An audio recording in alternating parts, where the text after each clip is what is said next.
এক বছর আগে আরজি কর মেডিকেল কলেজে নৃশংসভাবে খুন হয়েছিল এক ডাক্তার ছাত্রী। আজও সে ঘটনার বিচার শেষ হয়নি, আর তার এক বছর কাটেনি, এর মধ্যে ফের ভয়াবহ হুমকি। উলুবেড়িয়ার এক মহিলা ডাক্তারের উপর এবার ধর্ষণ ও খুনের হুমকি, আর অভিযুক্ত রাজ্যের এক হোমগার্ড। কি শুনে চমকে গেলেন তো? একের পর এক হোমগার্ড আর সিভিক পুলিশ কি এগুলোই করছে? ঘটনাটি হাওড়ার উলুবেড়িয়ার শরৎচন্দ্র চট্টোপাধ্যায় মেডিকেল কলেজ ও হাসপাতালে।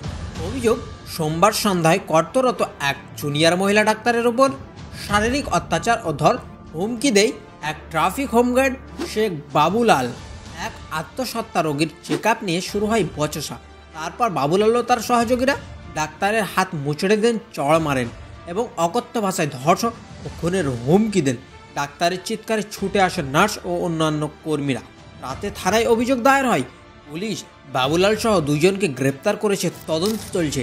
এই ঘটনায় চিকিৎসা মহলে তীব্র ক্ষোভ। তাদের প্রশ্ন, আর কতবার ডাক্তারের উপর এমন হামলা হবে? নিরাপত্তা কোথায়?